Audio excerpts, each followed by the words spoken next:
Oi pessoal, tudo bem com vocês? Essa semana a gente vai falar sobre uma das coisas mais importantes que vocês têm que saber sobre a célula. Tá? Isso é a membrana, as membranas celulares, na verdade. Vocês podem estudar isso no capítulo 10, lá do livro da Biologia Molecular da Célula do Alberts, ou no capítulo 3 do The Roberts, Bases da Biologia Celular e Molecular, certo?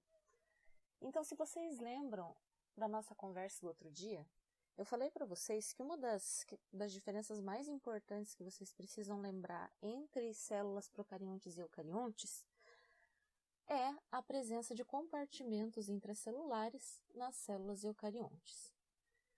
Esses compartimentos intracelulares, eles são feitos de alguma coisa. E essa coisa, né, que serve como uma espécie de parede, como uma divisória ali dentro da célula, são as membranas celulares.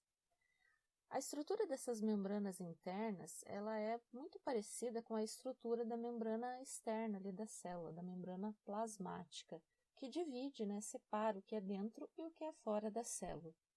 Então, hoje a gente vai estudar a estrutura de forma geral, né, dessas membranas.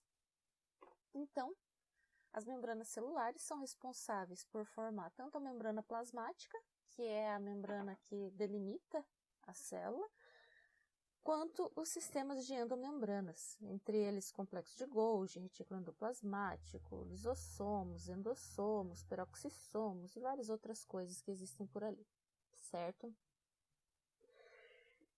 Enquanto os procariontes não têm esse sistema de endomembranas, eles têm uma membrana plasmática também. Tá? Então, a gente pode encontrar essa estrutura também em seres vivos procariontes, né?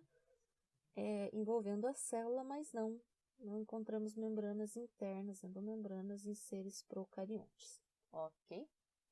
Então, a principal função da membrana é fazer esse papel de compartimentalização, tanto definindo o meio interno, o que é meio interno, o que é meio externo da célula, né, definindo o que é dentro, o que é fora da célula, quanto através das endomembranas, que são esses compartimentos internos da célula eucarionte. Quando a gente fala das membranas celulares, nós dizemos que ela tem uma natureza lipoproteica, porque ela é formada por lipídios e por proteínas. Então, lipo de lipídios e proteica de proteínas. Tá?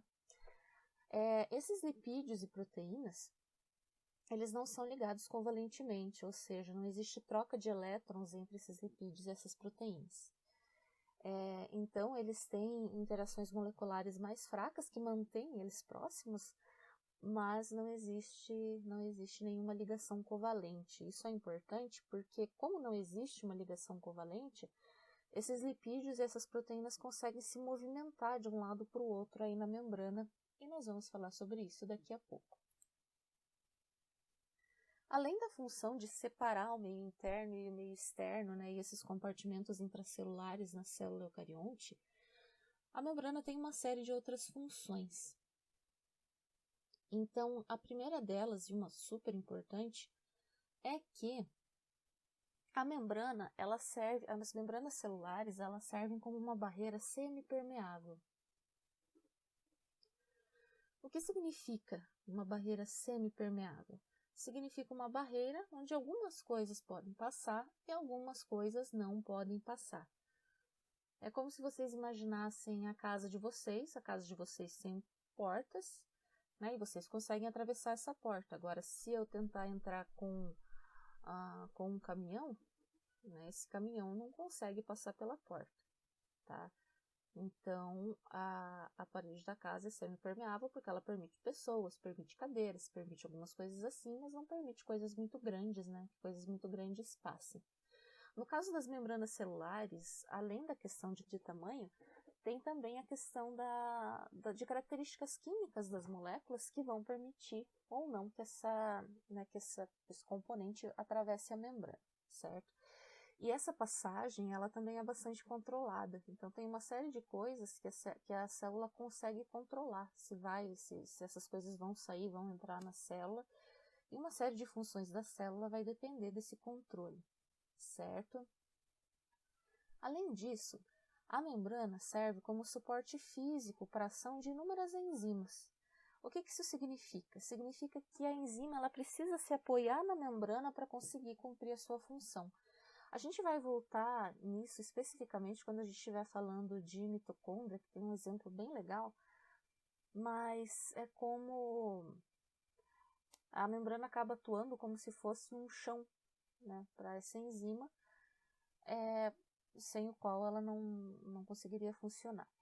Um exemplo que a gente pode pensar é um bueiro. Então eu tenho lá o asfalto, né, e esse bueiro fica ali no asfalto. Ele permite que eu saia da parte de cima e entre ali na parte de baixo do bueiro. Adianta eu pegar e colocar um bueiro voando no ar? Não, porque ele serve para passagem, né, de algumas coisas de um lado para o outro. Então, se ele fica só voando, ele não serviria para nada. Da mesma forma, algumas enzimas, né, elas dependem, né, dessa localização delas na membrana para que elas consigam atuar. Uma outra função é o deslocamento de substâncias através de vesículas. Então, a célula consegue fazer como se fossem pacotinhos de membrana e movimentar esses pacotinhos de um lado para o outro da célula, fazendo um movimento. Esse movimento pode, inclusive, jogar o conteúdo desse pacotinho para fora da célula ou trazer um conteúdo de fora da célula para dentro da célula, que são os processos chamados de exocitose e endocitose. Mais uma função relacionada com a membrana é o reconhecimento celular. Afinal de contas, a membrana é a face externa da célula, né? É basicamente membrana com outros componentes ali do glicocálice.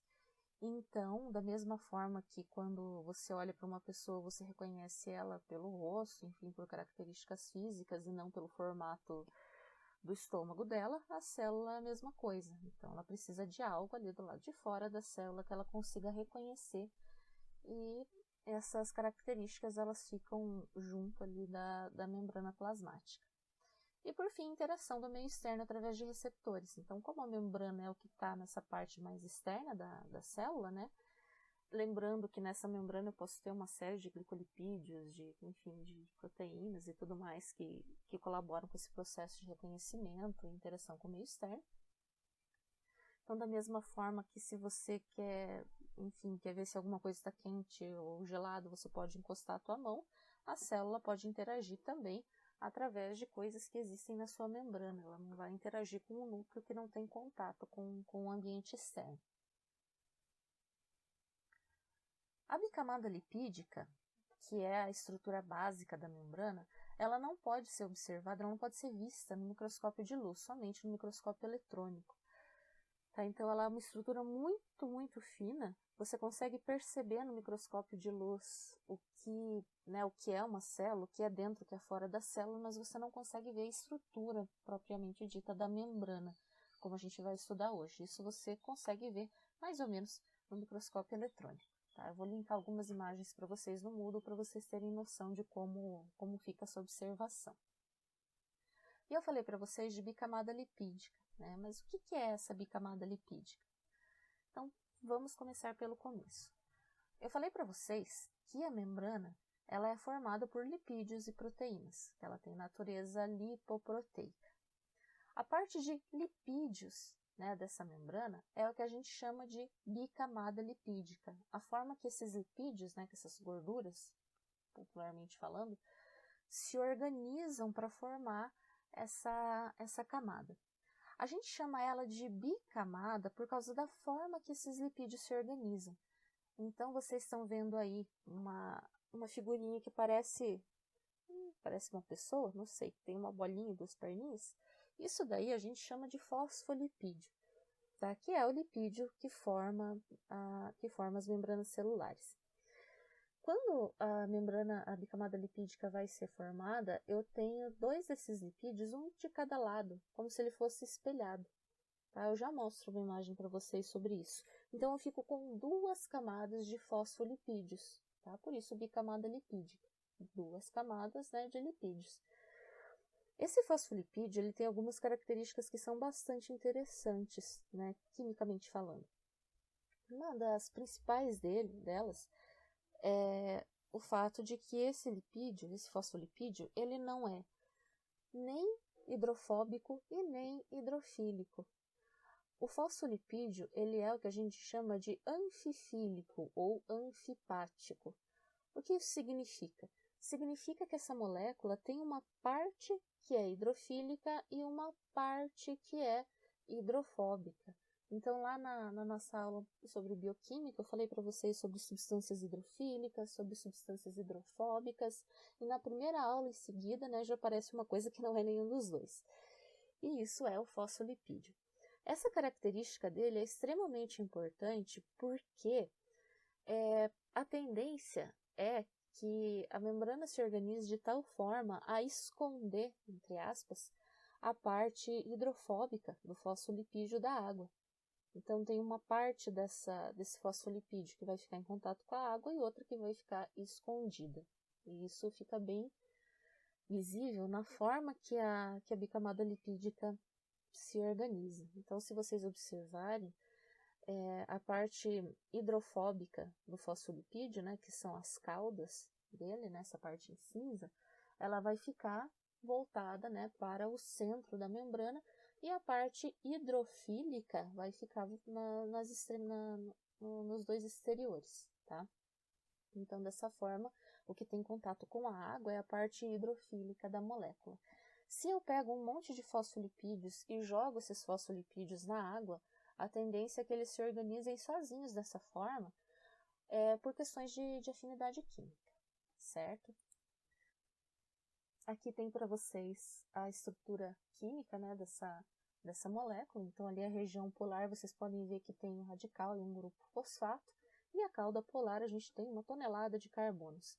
Muitas vezes vocês vão ver os fosfolipídios com uma das perninhas dobradas, tá? E isso significa que é uma cadeia insaturada, ou seja, que tem uma ligação dupla, né, entre os carbonos naquela região. Existem diferentes combinações dessa cabeça hidrofílica e caudas, né, e caudas do fosfolipídio, que vão formar diferentes tipos de fosfolipídios. Um tipo em particular de fosfolipídio é chamado de fosfoglicerídeo. Esse fosfoglicerídeo, ele tem uma estrutura muito parecida com aquela da molécula que eu acabei de mostrar para vocês. Então, além do fosfato, né, que caracteriza o fosfolipídio, tem um glicerol, né, na cabeça hidrofílica. E daí, naqueles radicais, a gente pode ter N coisas diferentes, e isso vai definir, né, estruturas diferentes de fosfolipídios, nesse caso fosfoglicerídeos, porque eles têm o glicerol. Além disso, né, aquelas caudas hidrofóbicas também podem mudar o número de moléculas, enfim, o número de átomos, e algumas outras características, né, de ligações duplas, né, cadeias saturadas, cadeias insaturadas, e por aí vai, gerando diferentes fosfolipídios. Entre os fosfoglicerídeos, né, os mais comuns em mamíferos são essas coisinhas com esses nomes maravilhosos aqui. Então, a gente tem a fosfatidiletanolamina, né, que é um fosfoglicerídeo muito comum em mamíferos, fosfatidilcerina, fosfatidilcolina, e todos esses diferentes nomes advêm de mudanças, né, que a gente tem ali na cabeça hidrofílica do fosfoglicerídeo. Mas nem todos os fosfolipídios têm o glicerol, né? Inclusive, por exemplo, existe a esfingomielina, que não tem o glicerol na parte hidrofílica e é um fosfolipídio extremamente importante porque está relacionado com a formação de bainhas de mielina nos neurônios. Uma coisa que a gente vai ver lá para frente na fisiologia humana, certo? Mas assim, já que eu sei que vocês têm muita curiosidade sobre isso, a bainha de mielina, ela serve para isolar os axônios do neurônio, né, dos neurônios, fazendo com que o sinal elétrico consiga viajar com mais eficiência, né, mais rapidez. Então, isso é super importante. Uma questão bem interessante sobre os fosfolipídios é que como a forma da molécula deles se aproxima da forma de um cilindro, eles acabam formando naturalmente essas estruturas da bicamada lipídica. Porém, existem algumas moléculas que são anfipáticas, né, e que têm um formato mais de cone, ao invés de formato cilíndrico, que quando elas se agrupam na água, elas acabam formando o que a gente chama de micela. né, por causa realmente da forma tridimensional da molécula. Como as membranas, como os fosfolipídios têm essa característica de se organizar nesse formato de membrana, então escondendo a parte hidrofóbica no centro da camada e ficando somente a parte hidrofílica em contato com a água, quando existe um dano pequeno na membrana, esses fosfolipídios já se reorganizam para selar a membrana. Essa capacidade, né, essa habilidade a gente chama de autosselamento. Então, se vocês olharem para essa imagem, eu sei que é só meia esfera, mas se vocês olharem a borda dela, ela tem a parte azul, que representa as cabeças hidrofílicas, né, dos fosfolipídios, uma parte amarela, que representa as caudas dos fosfolipídios, e uma outra parte azul, que é a cabeça dos fosfolipídios, que estão ali do outro lado. Então, vocês conseguem ver que quando essa membrana se organiza, tanto fora da célula quanto dentro da célula, eu vou ter a parte hidrofílica dos fosfolipídios em contato com a água. As membranas celulares, elas podem estar em um estado mais líquido ou em um estado mais rígido, tá? A mudança desses estados, né, de um estado mais rígido para um estado mais líquido, a gente chama de transição de fase. Essa transição de fase, ela depende de dois fatores, tá? Que são a composição e a temperatura da membrana. Para ficar mais fácil de lembrar isso, é só pensar que a gente está falando de uma estrutura que é composta principalmente por lipídios, né? Lipídios como a margarina, por exemplo. A margarina também tem uma composição basicamente lipídica. O que acontece quando você esquenta a margarina? Ela fica mais fluida, ela derrete, ela fica mais fluida, mais líquida. E quando a gente deixa ela num ambiente mais gelado, né, ela fica mais rígida. A mesma coisa para a membrana. Então, quando ela está num ambiente mais quente, ela tende a ficar mais fluida, ficar mais líquida. E quando ela está em um ambiente mais frio, ela tende a ficar mais rígida. A outra parte, né, dessa questão toda de transição de fase é a parte da composição. Quando eu tenho fosfolipídios com cadeias curtas e insaturadas, eu vou precisar de uma temperatura mais baixa para que eu consiga fazer a transição de fase. E, inclusive, os seres vivos podem modular a composição da sua membrana para ajustar, né, para se ajustar ao ambiente e de acordo com as necessidades de fluidez de membrana que eles têm. Pensando que essa questão de fluidez também altera um tanto as coisas que podem ou não passar pela membrana, certo? Isso a gente vai falar sobre isso na próxima aula. Uma outra questão que altera a fluidez da membrana é a presença de colesterol ali na membrana. Então, é natural que eu tenha uma certa quantidade de colesterol formando a bicamada lipídica, e esse colesterol ele vai acabar imobilizando alguns hidrocarbonetos que estão à volta dele. Isso vai fazer com que a membrana, né, com que a bicamada fique menos deformável e menos permeável também na região ali onde eu tenho o colesterol. Antigamente acreditava-se, né, que o colesterol causava a cristalização da membrana. Porém, atualmente a gente sabe que ele acaba funcionando na direção oposta, impedindo a cristalização, ajudando a evitar o agrupamento, né, dos hidrocarbonetos ali das caudas dos fosfolipídios.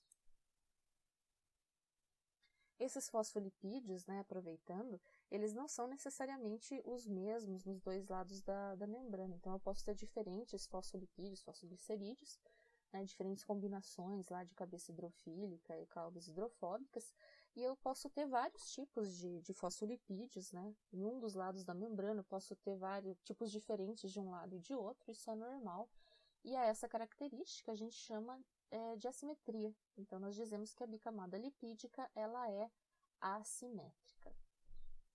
Porque, né, diferentes tipos de fosfolipídios são unidos ali para formar a bicamada. E por fim, eu preciso falar para vocês sobre as proteínas de membrana. Então, se a membrana ela tem uma composição lipoproteica, então de lipídios e proteínas, a gente falou até agora da parte lipídica da membrana e falta a parte de proteína. Então, aquelas estruturas proteicas que a gente conversou lá na aula de bioquímica, elas existem ali na membrana, elas ficam entre os fosfolipídios, né, meio que boiando ali na bicamada, tendo diferentes funções. Essas proteínas, elas podem se localizar em diferentes locais da membrana. Tá? Elas podem ficar totalmente inseridas na membrana, atravessando essa membrana de um lado até o outro, que é o que a gente chama de proteínas transmembrana. Elas podem ficar parcialmente inseridas ali entre os fosfolipídios, que é o que nós chamamos de proteínas integrais. Elas podem ficar só posicionadas, né, ao lado ali da membrana, para dentro, para fora da célula, que é o que a gente chama de proteínas periféricas, porque elas ficam na periferia da membrana. E essas proteínas, elas vão ter diferentes funções e, obviamente, essas funções estão relacionadas com a estrutura dessas proteínas. Então, se eu tenho uma proteína que vai permitir a passagem de coisas através da membrana, essa proteína precisa atravessar a membrana, senão como ela permitiria a passagem? Algumas dessas proteínas a gente vai descrever melhor quando a gente estiver falando sobre os transportes através da membrana na aula que vem. Então, como determinadas substâncias, né, determinadas coisas atravessam a membrana. Então, essas proteínas têm uma função muito importante em relação a isso. Tá? Por isso que eu acabo não falando tanto delas nessa aula, porque a aula que vem elas vão aparecer muito mais. Essas proteínas, elas também podem se prender na estrutura do citoesqueleto, que é basicamente o esqueleto da célula, e elas vão ajudar a fixar pontos da membrana em um determinado lugar, ou a prender outras proteínas também. Elas funcionam formando como se fosse um cercadinho, né? Como se elas fossem os pilares e o citoesqueleto fosse os filamentos, o arame farpado que forma um cercadinho prendendo algumas coisas ali em locais específicos, em domínios específicos da membrana. Isso é muito legal porque em algumas situações a célula tem alguma parte da célula que está mais relacionada a uma função. Por exemplo, no intestino. Então, as células que formam lá a parede do meu intestino, elas têm um lado que está voltado para o lumen do intestino, que é a parte da célula que efetivamente vai fazer a absorção de nutrientes, e ela tem umas outras partes que vão estar ligadas ou às outras células, né, da parede intestinal, ou enfim, a outro lado dela, por onde elas vão passar esses nutrientes para outras células. Então, todo o maquinário que eu preciso para fazer a absorção dos nutrientes dos alimentos tem que estar voltado ali para o lumen do intestino. Não adianta estar do lado da célula, porque, né, nada vai acontecer. Então, essa localização de proteínas em regiões específicas da célula é bastante importante. Além disso, eu tenho uma série de proteínas que estão relacionadas à adesão celular, comunicação com outras células, e assim eu consigo definir o alvo, efetivamente, dessa célula, dessas proteínas, dessas funções, de uma forma mais eficiente. Ok, pessoal? Por hoje é isso. Na próxima aula a gente volta para falar como as coisas atravessam essa membrana ou como elas não atravessam a membrana, porque uma série de coisas não consegue passar pela bicamada lipídica ou pelas proteínas. Se cuidem, fiquem bem e até a próxima aula.